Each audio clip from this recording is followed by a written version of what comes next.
what needs to be said, I think about it over and over during the days of the week, and it kind of churns around inside me.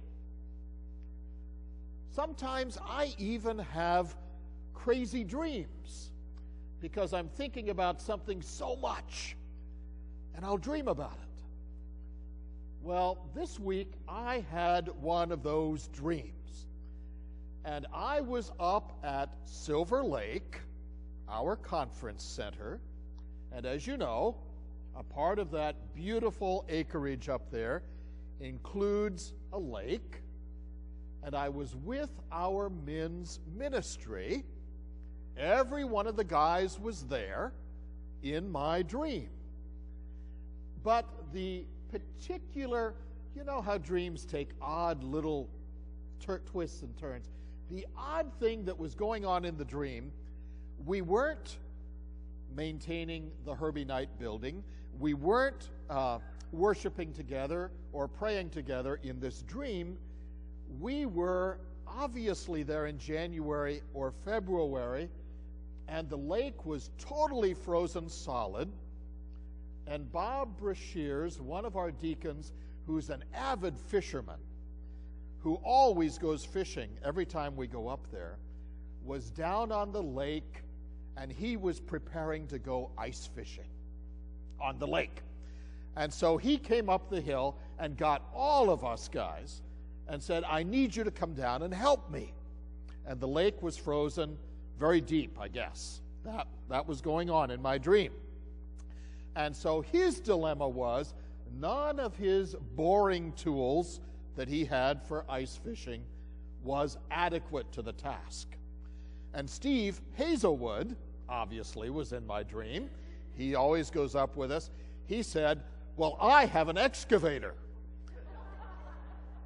and I can dig a hole in the lake. And we all discussed this together, and we decided that equipment is far too heavy to take out onto the lake. We can't do that. And then someone else volunteered that he had a power saw. I don't recall who that was, but we finally decided we power saw, and we would dig a hole, saw a circular hole in the lake. And we were successful at that. We got the ice block out. And then, for some reason, the lake started to send out cracks in every direction from this hole. And I sat straight up in bed at 3 a.m. in the morning, and I woke up.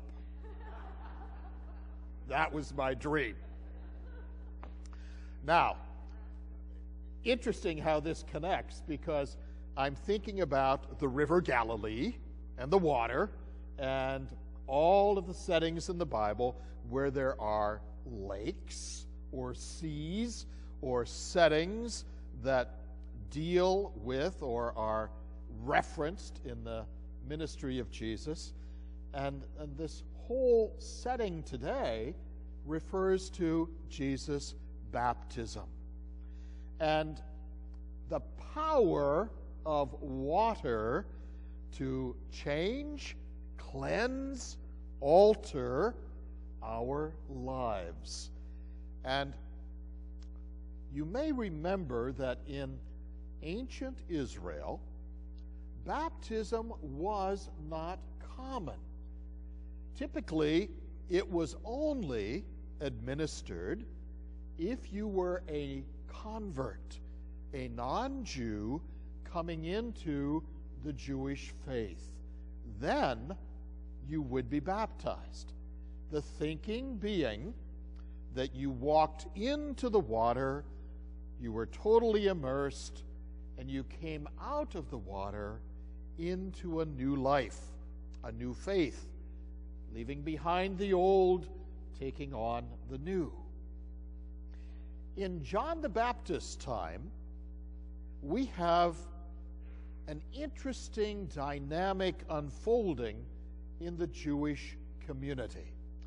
There is a lot of unhappiness with the leaders of the faith, with the chief priests, the scribes, the Pharisees, and John preaches for a new authenticness to faith and belief and a closeness to God. And it is in his style and his approach that he decides on his own to appropriate the custom of baptism as an active part of his talking and preaching, and utilize baptism as a way of reconnecting adults with their God. The Jewish authorities obviously are very unhappy with this. He's practicing baptism, which is not his to practice, plus he's doing it in a way in which it has never been done before. Baptism only is reserved for converts coming into the Jewish faith. Once you're Jewish and you grow up Jewish, you are Jewish. And now all of a sudden, he's doing this new thing. The amazing thing about this story is that Jesus himself comes to the River Jordan and is baptized in those waters. And that is the account we read in Luke today. Some of you have traveled in Europe and you have seen some of the ancient cathedrals, and you realize that even in the Middle Ages, the theological understanding of entering water and emerging on the other side was very key in the mindset of those Christian communities. And a baptistry oftentimes can be found alongside these ancient European cathedrals. It almost resembles a silo or an octagonal building that stands alongside, normally near the entrance to the church, off to the side. And in that area there is a deep pool, a wading pool, and it was the custom that when you were brought into the Christian faith, you entered on one side, walked down, were immersed, and walked out on the other side. Obviously, you had achieved the age of reason or understanding. They did not baptize infants, they baptized people who were ready to affirm their faith as adults.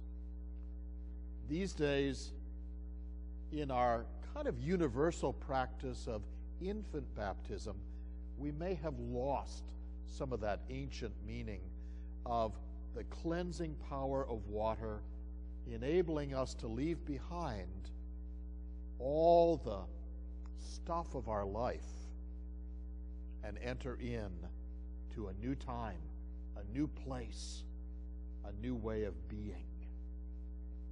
And I wonder if we should not reconsider, at least symbolically, the importance of that theological concept for every one of us, because truly we carry with us the weight of the past, regrets and guilt and stuff and history and animosities and irritations, negative feelings that present a disability to us, because the longer we hang on to them, the more energy